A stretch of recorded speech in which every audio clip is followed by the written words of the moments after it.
stop saying that Whoopi Goldberg getting yanked from The View right after she attacked me on The View is karma. There's no such thing as karma, sorry. Sorry, but life is random. The only word to describe it when a big game hunter gets trampled by an elephant and then eaten by lions is hilarious. Comedy I want to talk about Whoopi Goldberg because I got so many texts this week because she attacked me the week before. Sure. So everybody was like, oh, Bill, I get you're enjoying the karma. First of all, I'm going to talk about this at the end of my show next week, teaser. But there is no thing as karma, okay? Get over that. It's just gone on too long. Nobody cares anymore. I don't want to live in your paranoid world anymore, your masked paranoid world. You know, you go out, it's silly now.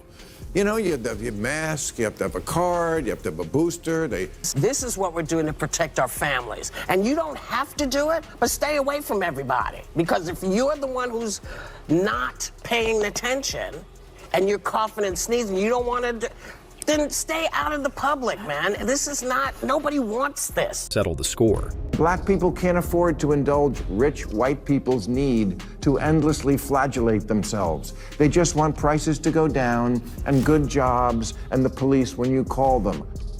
Well, if he's right, then why didn't people vote for the former prosecutor who actually had policy plans to help the working class?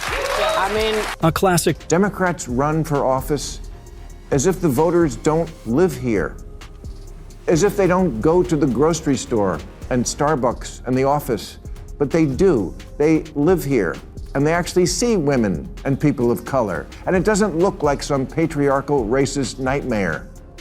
Do problems remain pertaining to racism? And of course.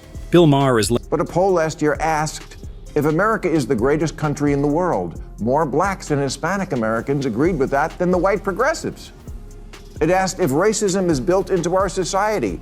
White progressives agreed with that at higher levels than black and Hispanic people. once again What happens when two of Hollywood's most outspoken figures collide in a no-holds-barred debate? Bill Maher and Whoopi Goldberg's fiery exchange has left audiences divided, exposing the cracks in Hollywood's woke armor.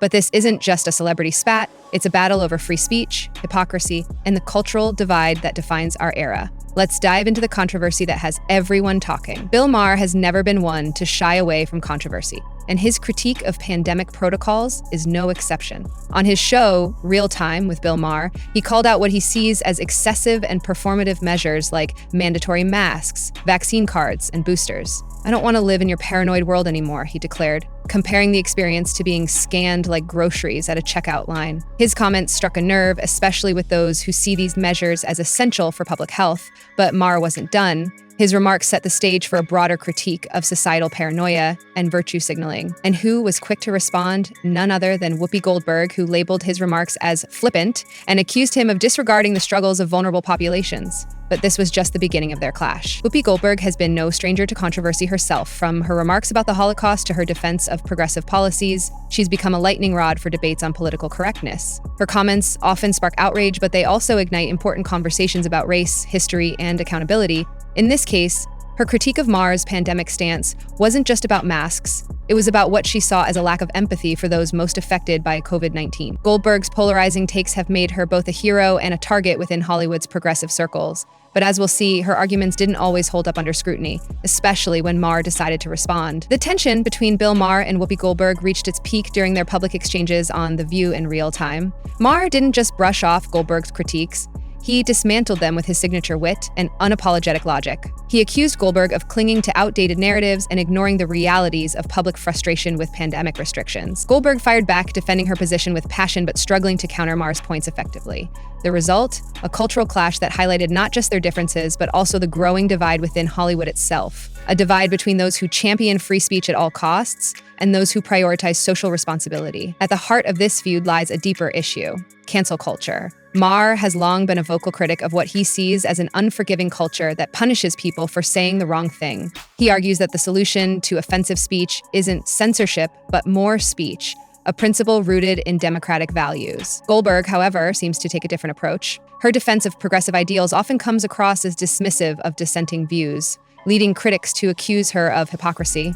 This clash over free speech versus accountability is emblematic of broader societal debates, and is one reason why this feud has captivated so many. One of Maher's most pointed critiques came when he addressed what he sees as Hollywood's disconnect from real-world issues affecting Black Americans. According to Maher, people aren't asking for endless discussions about privilege or performative activism. They're asking for jobs, economic stability, and effective policing. Goldberg countered by pointing to progressive policies aimed at addressing systemic inequality.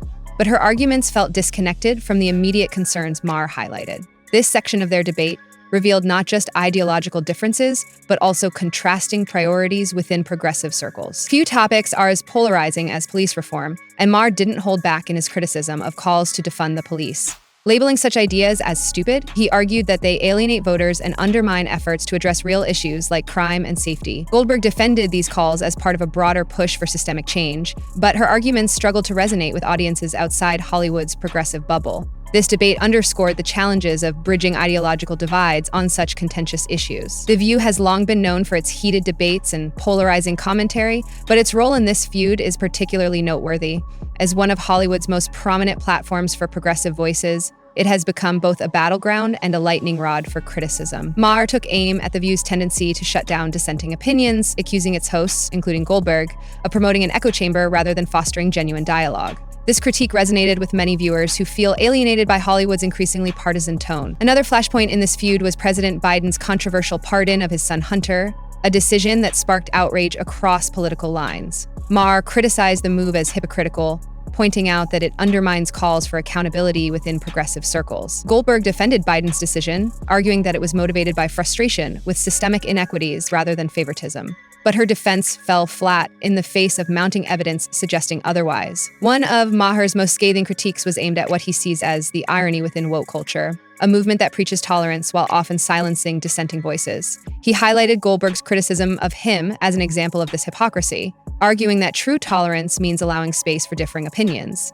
even unpopular ones. This argument struck a chord with viewers who feel disillusioned by Hollywood's increasingly rigid ideological landscape. As this feud continues to unfold, it raises important questions about the state of free speech, accountability, and ideological divides in America today. Is this just another celebrity spat? Or is it a reflection of deeper cultural tensions? One thing is clear, Bill Maher and Whoopi Goldberg have sparked a conversation that goes far beyond Hollywood gossip. Their clash serves as a reminder that even in an era defined by polarization, there is still room for debate, and perhaps even understanding. This isn't just about Bill Maher or Whoopi Goldberg, it's about us all. Their feud highlights the challenges of navigating free speech in an age of cancel culture and ideological divides, whether you side with Maher or Goldberg or fall somewhere in between. One thing is certain, this debate isn't going away anytime soon.